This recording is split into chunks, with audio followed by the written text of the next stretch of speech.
Hi, everybody. Justine, I'm going to make you a host so you can help me out here.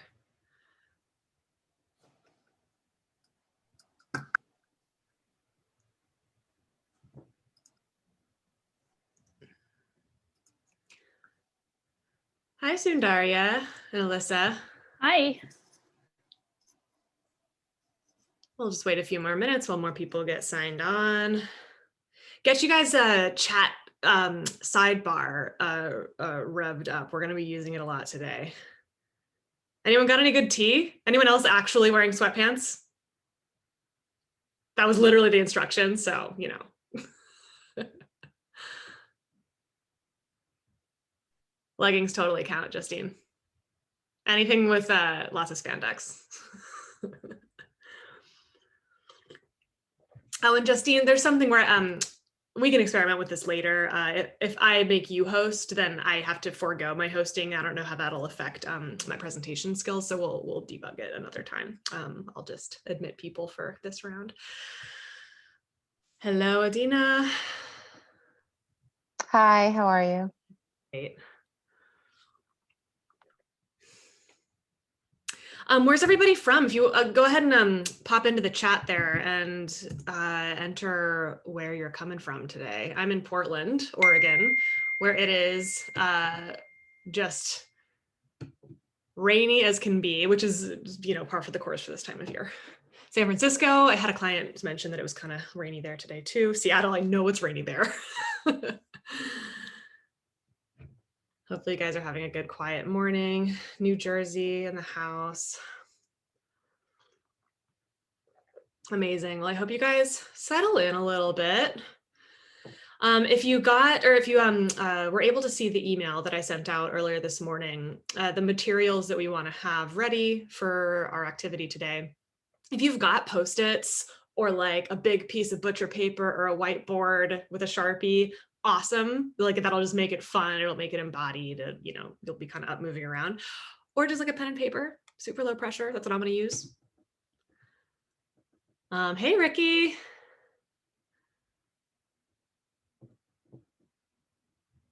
Hey, Ricky. Didn't think you could hear me that first time. Hi. Hey, welcome. We'll just wait just a few more minutes here.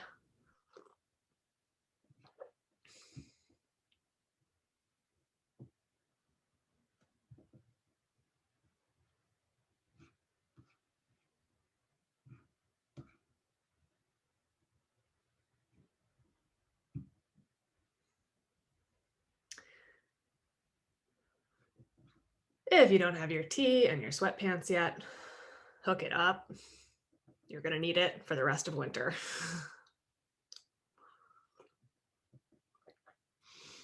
Okay, we will just get a little bit ramped up here now that we're 2 minutes in. I may have to kind of divert my attention here and there to admit more people if we've got some latecomers, but that is just fine.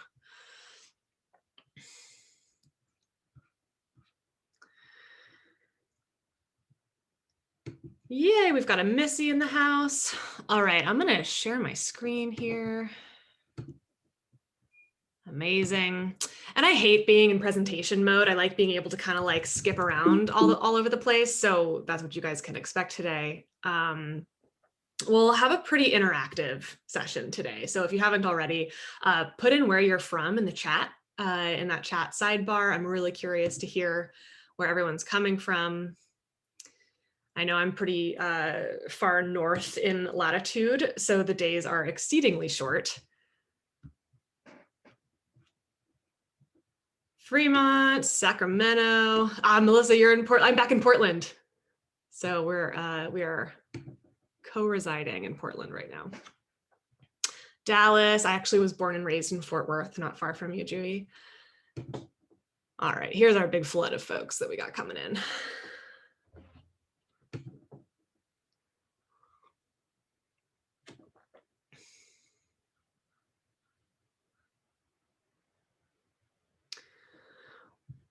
All right, welcome everybody. Welcome, welcome.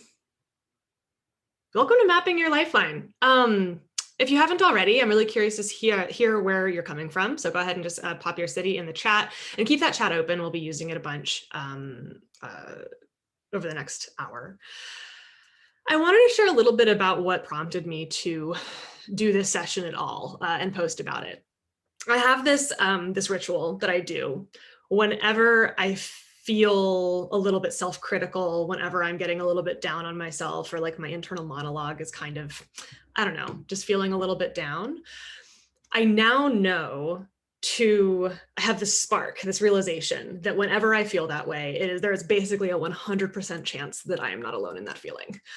And so what I'll do is post to whatever community is appropriate, right? Maybe it's just like I don't know, a text my parents, or like to a group thread with my close friends, or in this case, the Women in Product group is a really amazing resource for women, professional women.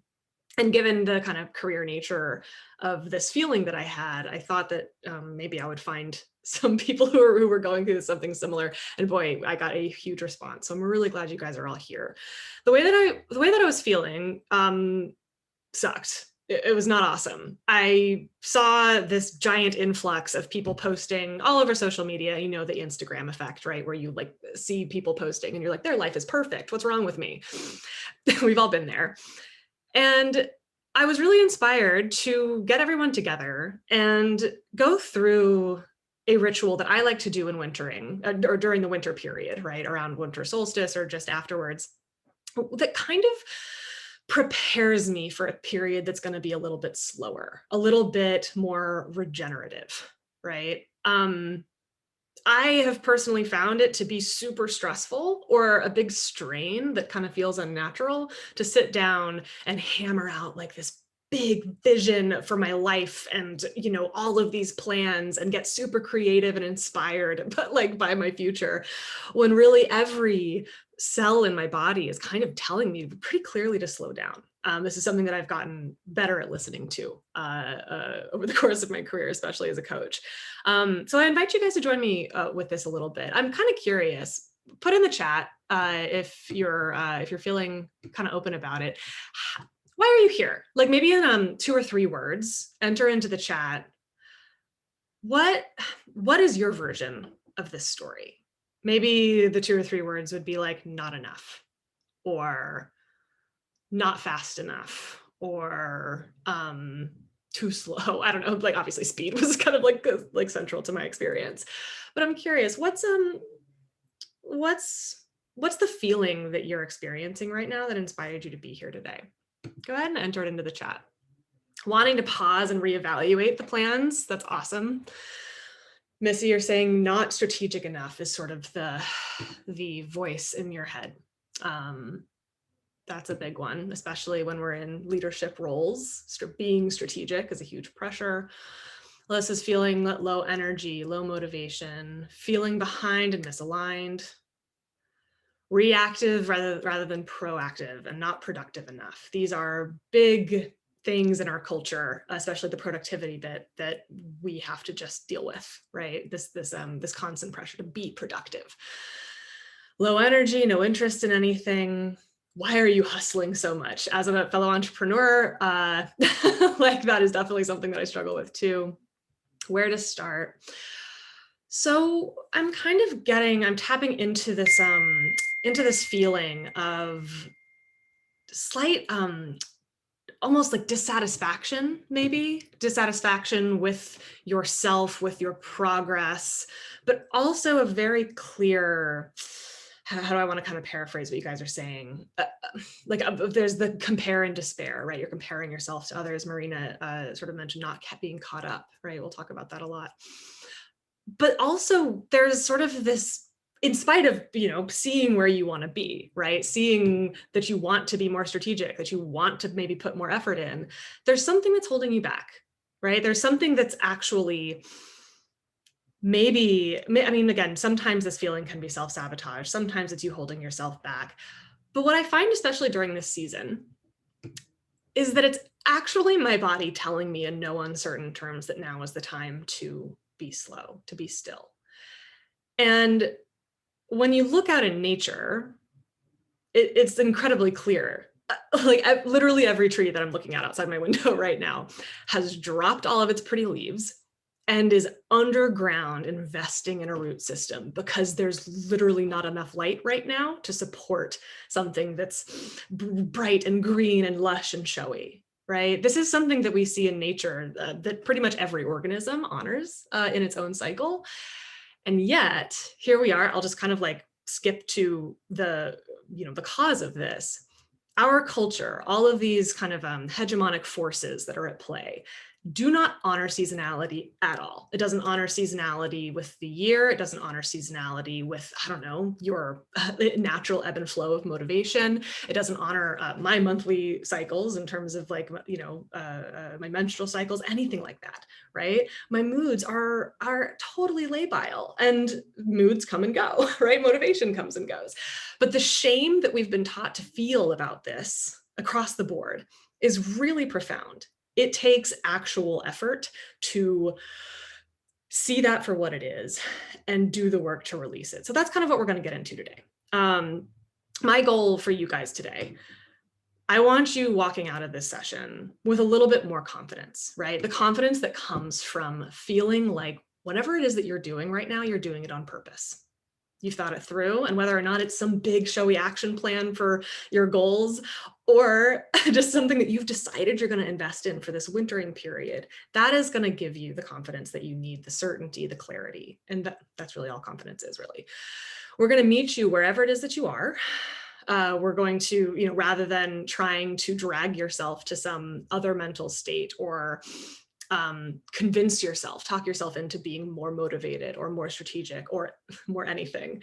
We're going to instead check out just how you're actually feeling right now. And then the result of that will be a kind of a sense of openness to whatever it is that's going to come next for you. So to get started on that, I want everyone to kind of root down into our bodies. Our bodies are the thing that transports us from one area of our life to the other. Our brains are part of our body. That's what we're trying to kind of investigate right now. And seasonality also comes from our nervous systems, comes from our natural body cycles. So we just want to kind of like take a deep breath from wherever you are right now. And I want you to take 3 really deep breaths. And draw your attention to where your seat and your feet meet the ground. And envision roots growing down into the earth below you. And I really want you to see the connection as being strengthened there as you tap into this energy and this source and share that source with the earth below you, regardless of the coldness, the starkness that might be happening above the earth's surface. And just take a 3rd deep breath, or 4th, or wherever you are.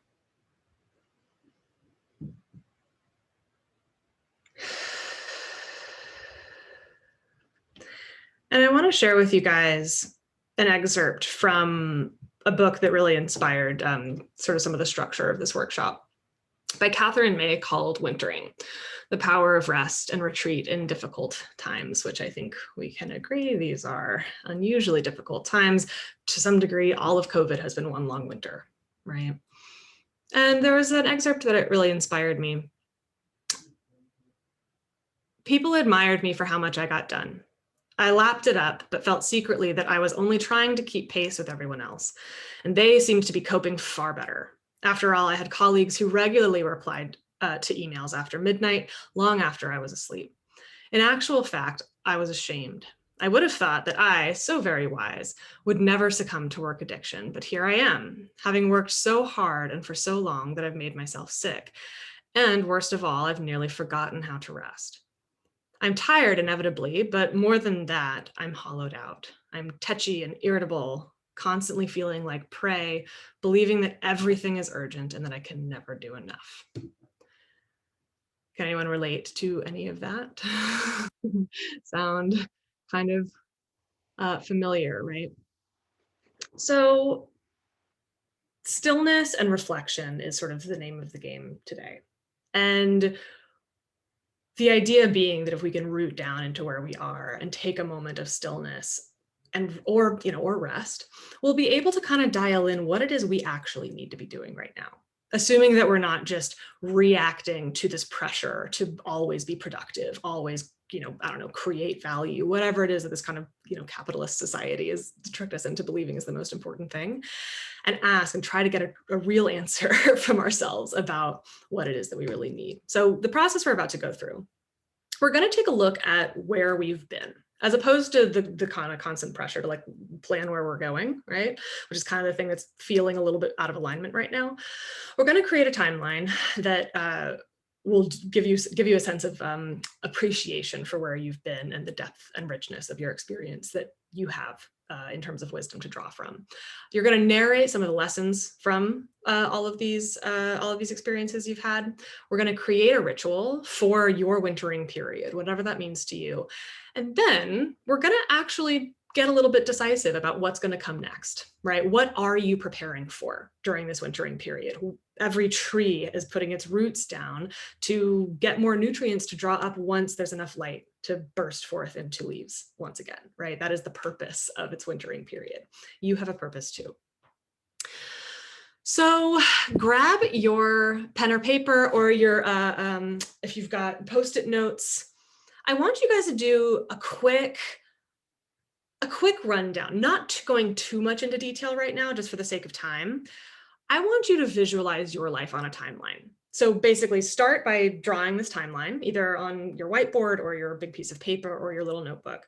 And I want on one end of the timeline to be birth, and the other to be death. And somewhere in the middle, I want you to, without trying to think too hard about how much time you have left, I want you to mark where you are now. So put it right in the middle, because who knows. And then what I want you to do is, ultimately, I want you to come back to this and think about really specific events. But who wants to share what your eras are? Kind of like we had like the dinosaur era, the internet age, like that just happened. We've got the golden era, or the golden age, the bronze age, all these things that kind of had a overarching theme or pattern to them. I don't know, it could be like the Alex era, like my ex-boyfriend. That was a whole phase, right? I want you to identify some of the major eras. The first one can just be childhood, then high school, and then maybe things start to take a little bit of a different shape. Maybe it could be a work era that you had, like the early career era. There was the era when I was really struggling to figure out why I wasn't more motivated to become the product manager that I was destined to be. And then there was the era after I figured out the answer, which is that I just didn't like it that much. And as you're doing this, if you feel inclined to share it in the chat, I would love to hear it. I would love to hear what your specific eras are. I see some of you guys are working on with your materials, and I super encourage you to keep doing that, so don't worry about it. And I want you guys to kind of have in mind, as you think through these eras, not just of the positive things that shaped you, because we try to look back, and sometimes when we're telling our own story, we try to cherry pick the bright spots. But part of wintering is reckoning, acknowledging, finding value in darkness. I want you to think about the negative events that shaped who you are too. So let's do that for about 60 more seconds. And then we'll come back together, and I'll break you guys up into breakout rooms. You'll be able to get to know somebody here in the workshop with you.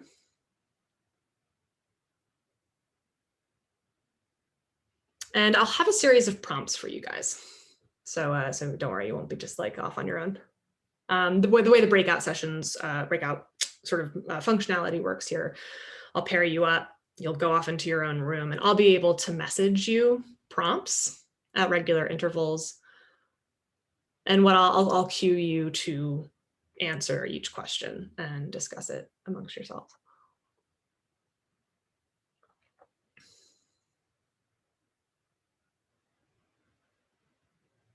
Does anyone have a sort of interesting set of eras, maybe something that they didn't quite anticipate?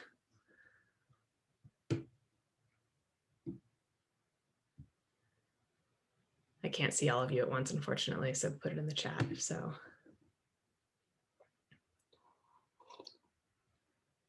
Oh, by the way, I didn't really introduce myself. I just skipped that part. So actually, before we break up, I'm going to actually share with you guys a little bit about who the hell I am. I'm Becca, obviously. I was a product leader for a long time. That was sort of the first era of my career, if you will. And I realized that what I cared about more than anything was talking to women in particular who feel like they're destined for greatness and influence and leadership. And talking to them about the things that I've found to be most important in success in that regard, which I've found to be self-reflection, emotions, and our bodies. I'm actually starting to work on a book called Body of Work, if that's really cute. And I run a community called Fearless Femmes, with which we've got a couple of femmes in the audience today. Hi, guys.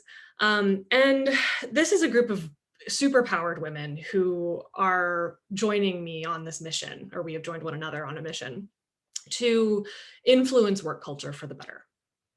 Part of the reason why I was motivated to do this talk or this workshop with you guys is because one of the oppressive elements of our work culture today is the lack of respect for natural seasonality. It causes a great deal of pain and self-doubt, anxiety, pushing ourselves past limits that are like, that should be honored, right? For what? And so what I've found is that by honoring some of these limits, really getting sort of becoming more aware and deepening our awareness of the ways in which we're acting out of alignment with our own nature, does ultimately make us more effective. It is a fundamentally more efficient way to be. And if we're not having fun while we do this, then what's the point? Our ability to lead through influence, to have confidence. Again, this is focusing on this stuff, the body, emotions, your happiness is all about as strategic as you can get. So that's one of the reasons why I do this. Sundaria, so it is not a public group, but it is accessible to any women who share in this vision and like want to invest in themselves in this regard. It sort of comes with 3 parts. I'll talk about this at the end. There's a course, community, and coaching from me. So that's sort of what you're getting. And basically, I am here to deliver as much value to you guys, no strings attached, through this workshop. But if you do stay to the end, I will show you how to get a free 45 minutes with me where you can learn more about how to get more help. So if you like what we're doing here, this is just the beginning. And I would love to introduce you to the other amazing women in this group and sort of hear about what support you need to fulfill your destiny. I know that's cheesy, but seriously. All right, sorry guys. Anyway, quick diversion. So hopefully you've got your eras by now. I'm really curious to see what they are. And passions and overcommitment is a great reflection, Missy. Your passions have changed. The tendency to overcommit hasn't changed, probably all the way back to early childhood. There's many reasons why this behavior is so common, but obviously I want you to know that you're absolutely not alone in this, and becoming aware of it's really, I think, just super important. I would be really curious, Missy, about the ways in which you can start catching it earlier and earlier. Anything like this where we realize that we're doing something that's out of alignment or kind of creating the same chaos in our lives over and over again. Really, we just try to get ahead of it a little bit more every time, right? And I actually was reading, because my husband is also big on this pattern, and he's been doing some exploration about it. The thing he's found to be really helpful as a flag, just as a side note, sorry, this is a little bit off topic, but for overcommitting, if you ever find yourself in meetings where you can't quite keep up with what's going on, like you're just lacking a little bit of context, or like not fully grokking like all of the concepts and words that are being discussed, it is a very early and high fidelity indicator that you have taken on too much. So you might at that point still have the ability to let go of some of the commitments that you've put on and start saying no. So just a quick tip. All right. And by the way, if you guys have questions at any point during this, just pop them in the chat. This is like designed to be super flexible and interactive. So, okay. So I'm going to break you guys up into groups. And I'll give you guys a couple minutes each to answer each of the following questions. We'll start by listing a couple positive events that shaped you, kind of looking at your timeline broadly, negative events, and themes that have emerged and lessons you've learned. And I see you're already ahead of us on this. So I'm going to break you up into groups of 2, and each of you will just take turns. I'll give you a couple minutes for each question, then we'll come back. We'll come back together. Okay. Now, to break you out.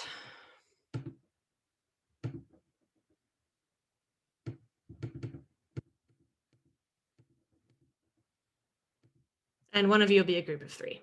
All right, see you guys in just a few minutes. I'll prompt you with reminders for what the questions are. All right, BRB.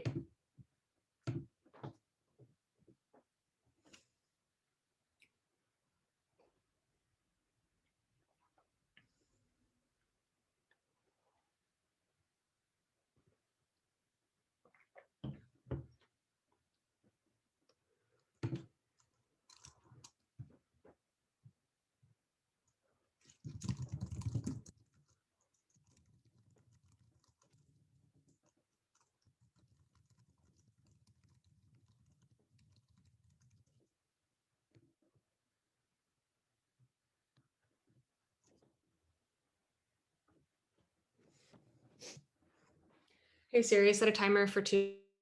Okay, 2 minutes and counting.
Let's see, where's my chat?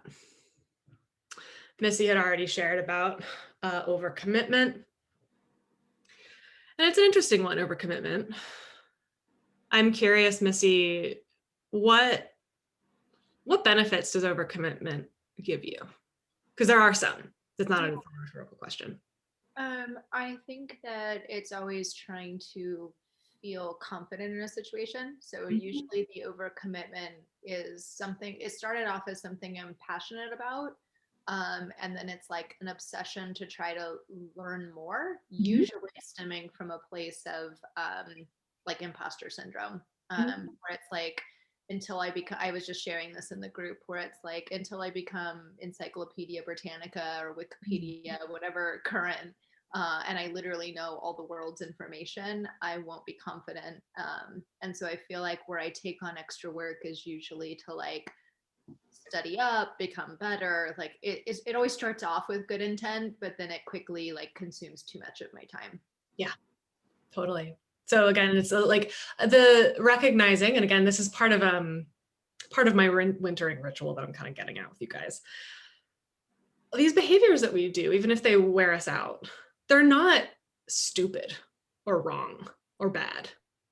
Part of the self-criticism and part of our desire for self-improvement often can come from a place of a need for discipline or like fixing a part of us that's broken.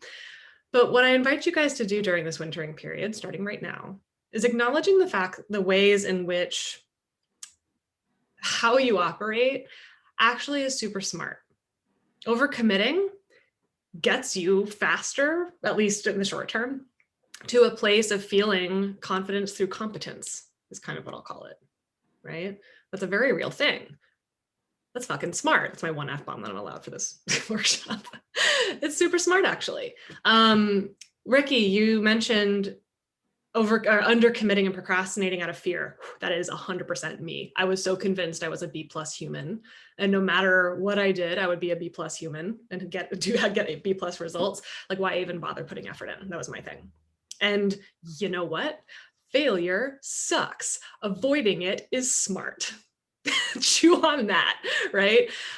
Again, we don't want to let this instinct necessarily override our behavior forever, but starting with self-compassion is your task right now. Getting to a place where you are actually like, oh, okay, you know what, I'm good, I've got this, I'm gonna maybe fail a little bit, stumble as I go, but it's all good. That is actually that is actually what success looks like for you. That's how you're going to get the mindset that you need, starting from a, I'm so wrong, I'm so bad, like my behaviors are self-defeating, I suck. It's not going to get you what you want. So starting with this question of why is this smart is part of what I want you guys to reflect on for this winter. Divya, you had your hand up, I see. Yes. What I wanted to share is I actually feel a little bit of both of what Melissa said and what Ricky said. The sense of so I have this big interview coming up. I've been procrastinating, prepping for it. I've been procrastinating, even setting a date for it. It's one of the FANG companies.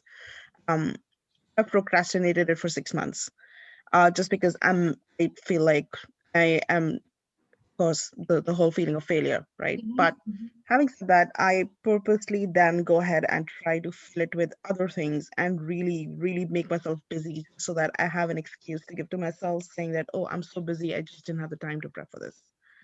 It's a little bit of, I don't know, both in a way.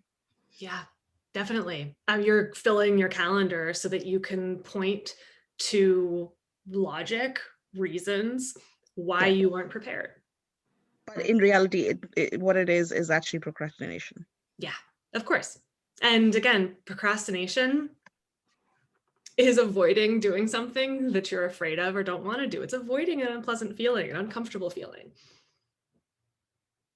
I mean, again, like this is not to say that like we want to let this feeling just run the show forever.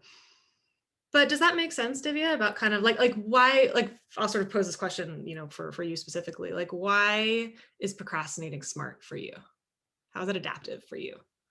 I think because in the past, when I've really, really put in the efforts, and that's been the theme, I think, for 2020, I've stayed up, I've done all-nighters, I've been job searching for a bit. I've done all-nighters, pulling whatever take-home assignments or whatever thing that I'm prepping for, and I've gotten almost to the end, but at the end, I didn't make it through. And that feeling of crushing disappointment at that point when you give everything into it and then don't get it, is way harder for me to process than, oh, well, I didn't have the time, or I didn't attempt it. And so there's no feeling of failure. I just didn't do it. Yep. So I haven't failed technically. I Yeah. just haven't tried it. There's a reason. And again, I relate to this so much. This was a big part of my pattern for a long time of just kind of not really giving it my all, because then it made sense why I didn't get the A+ results, right? So softening a bit, because I know, like, you guys are all high achiever planners, growth mindset people.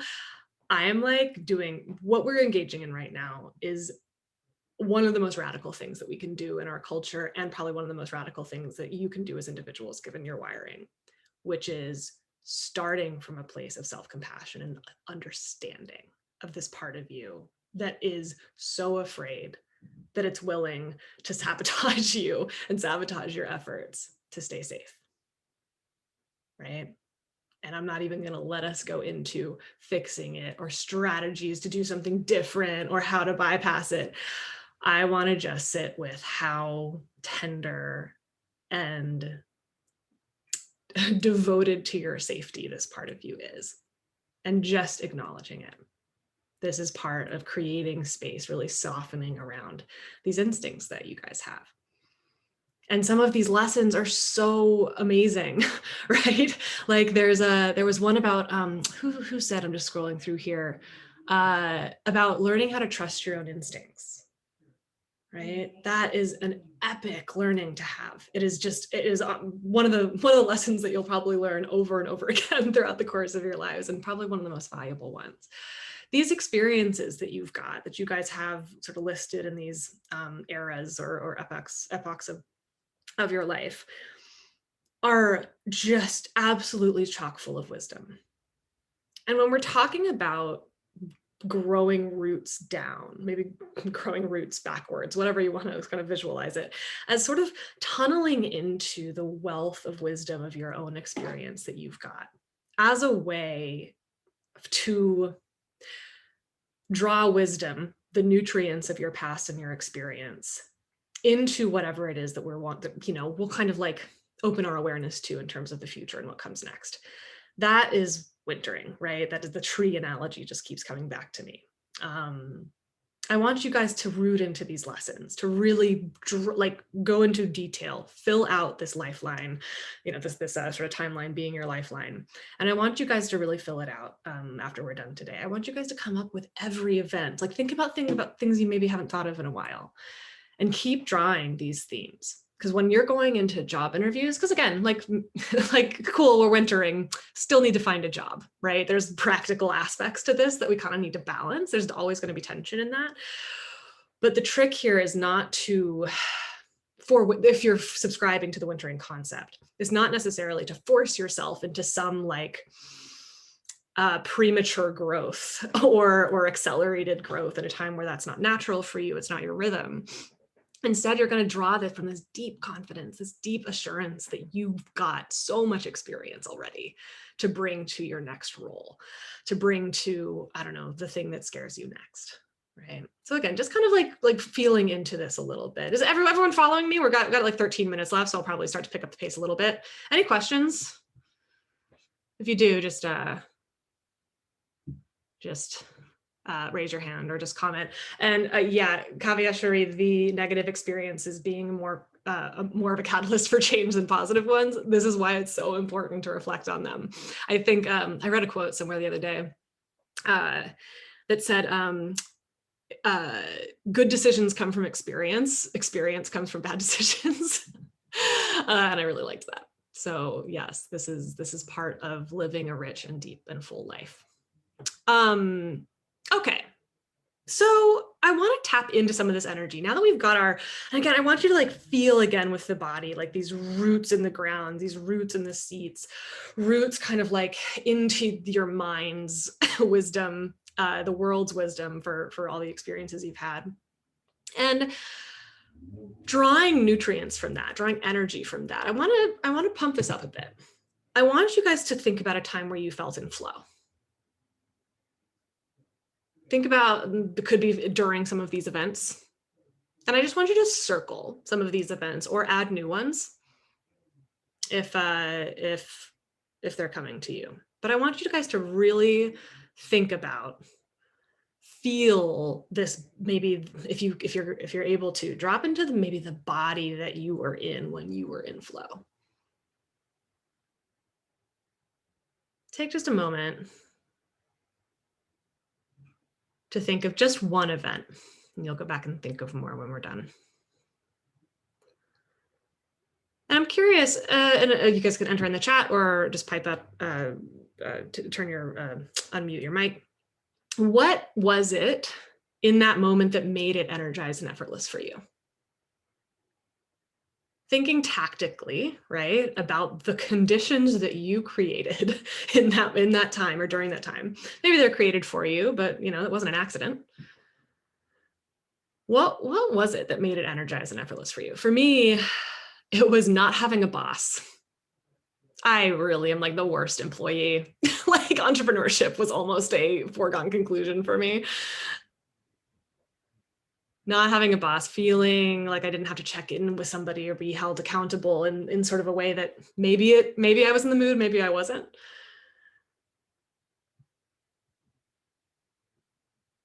And Kavya, okay, you prefer Kavya, no problem. I'll think the most in flow is when you're exercising your strengths, creativity, empathy, helping people, having agency. Oh my God, this is amazing. Having agency is something we talk about a ton in Fearless Femmes. It is sort of one of the threads that connects all of the lessons that we learned there, be it emotional agency, right? Feeling some kind of way and then coming back to center, like by choice. Choosing how you want to spend your time, choosing what your goals are, and choosing to take action towards them. Writing is a flow experience, amazing. I love that's true for me too. Working with great teams and having ownership, right? Like succeeding in commanding respect and inspiring trust, huge. And yes, Adina, when you're genuinely being you and not worrying about what others thought, I feel like that's kind of like the alpha and omega of happiness and balance. Like constantly worrying about what other people think of you, or maybe trying to fit yourself into a shape that doesn't actually fit your puzzle piece, can be really demoralizing. When the aesthetics of the outcomes are up to you and you are an aesthetically talented person, right? So I really love this for you. Amazing. So I want you guys to just hold on to this a bit. And as you eventually get started, as you kind of continue to honor this slowness that just naturally happens in the winter, what we're doing is creating a baseline of an activity for you guys that basically, whenever you find yourself being super critical about what you should be doing, the not enoughs, that all of those sort of classic inner saboteur lines, right? If you're not doing enough, this is urgent, you're to this, to that. We can come back to this kind of still space. And it's not, again, like coming back to stillness is nice and all, like, yes, you should meditate. I think those are all really awesome tools. One that I use a great deal, but like, let's give you something to hold on to, right? When you're coming back from this place of self-criticism, of feeling like you should be doing more. And instead, what we're doing is thinking about what you are preparing for come spring. What we're doing right now in wintering is preparation. This is your purpose. So my question for you, and let's see, I'll kind of like skip forward here a bit. I'll send you guys some of these other reflection questions for you afterwards, but I think this is a good conversation. Basically, how do you want to feel during your wintering? And what are you preparing yourself for? And actually, I'm curious. I want to see some answers in the chat as well.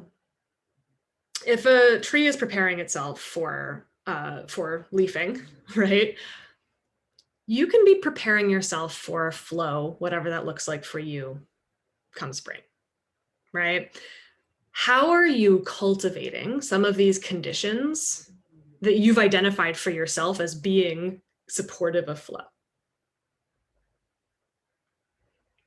What are you preparing for? It could be preparing to like dive into a new job, and be really successful. It could be preparing to like set really clear goals, right? That's kind of my jam. As I mentioned, sort of in my emails in the description, like I don't really set goals until spring. And then I, make the plan all the way through March of the following year. What are you preparing for?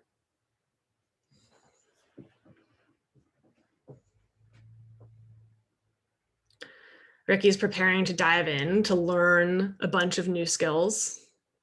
Hell yeah, I'm doing that too. Soundaria is planning to move to a startup and get her O1 visa. That's a big like administrative effort, requires a lot of patience. So preparing for that, preparing yourself for the conditions that are going to add some flow to that.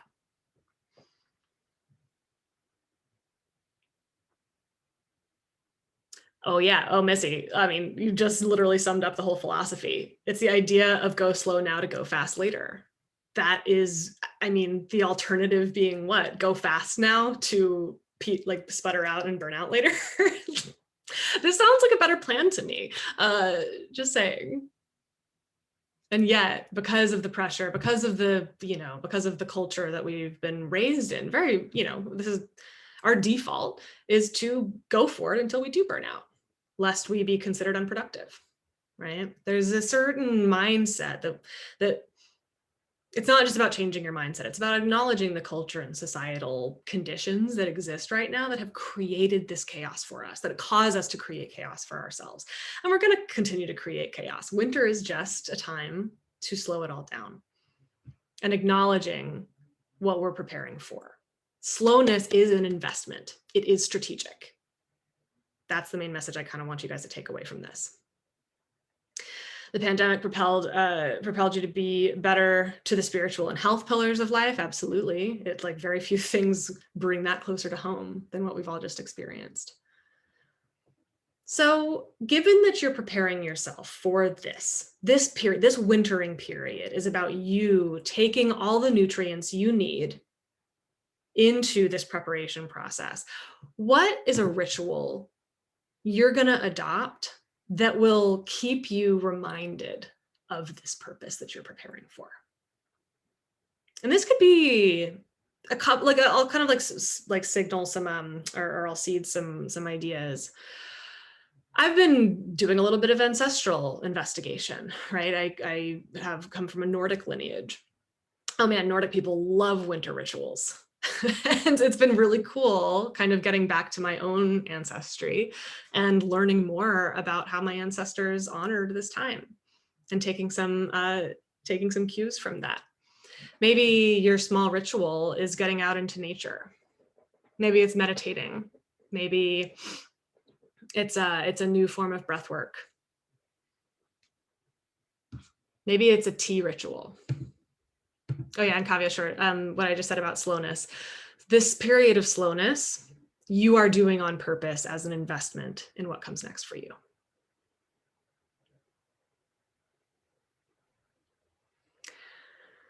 And Sundaria, talking to yourself the way you would to a best friend. That's pretty much the best litmus test you can have.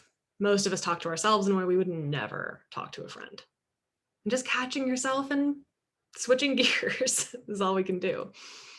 Writing out the mean thoughts. Oh, Chewy, I just did this. I literally had to do this at the beginning. That's how I broke through last week when I was really struggling with some of the self-criticism. I wrote it all out. Just getting it out there on paper really helps kind of with the releasing process. Maybe you could even get a little pagan and burn it. That's what my ancestors would do. Saying no when you want to, not feeling guilty.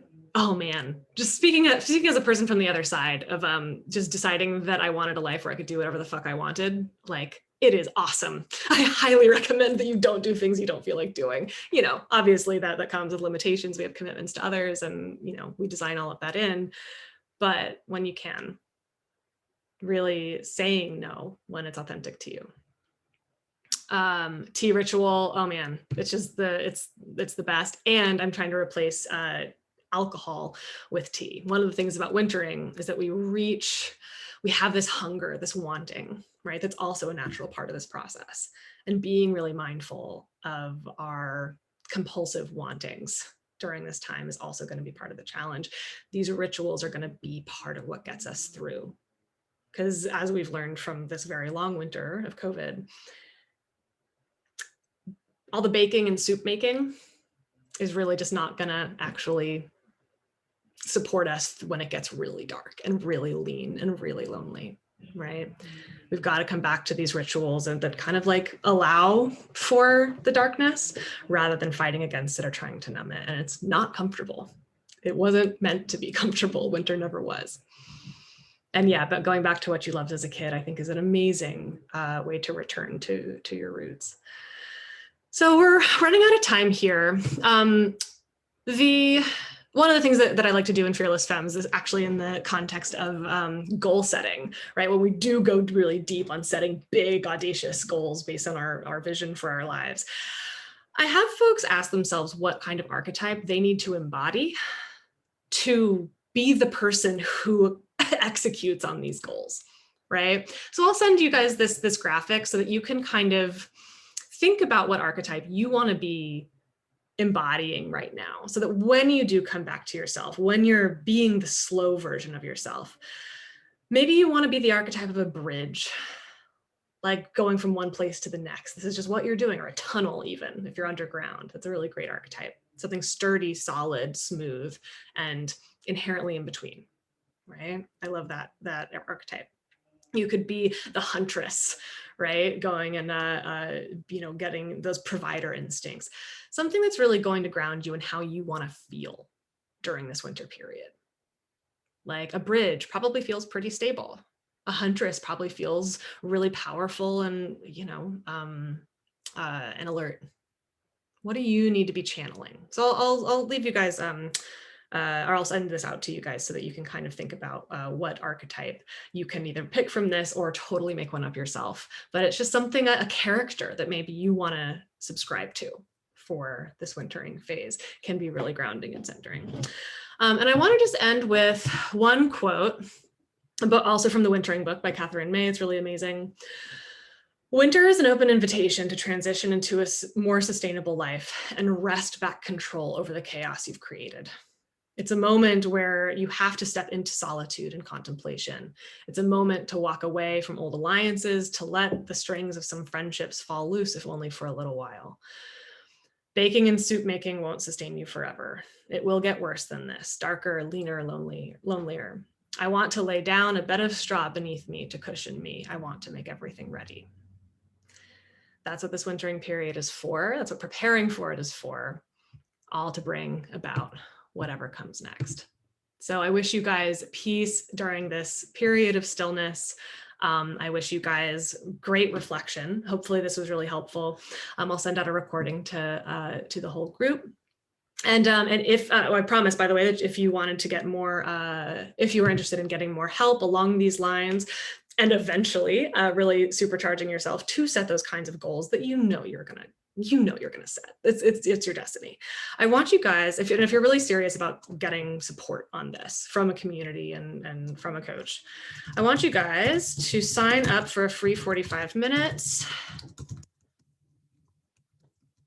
I'm just sending you the link in the chat right now. You can just click that link and book.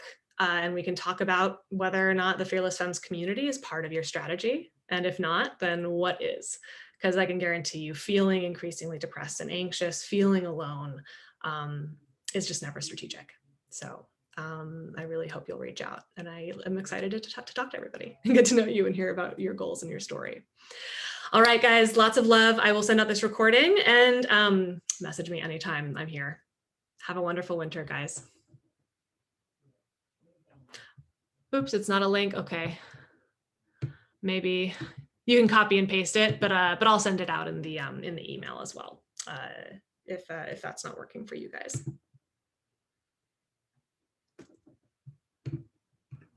Thank you so much, Becca. Thank you all. Bye. Bye.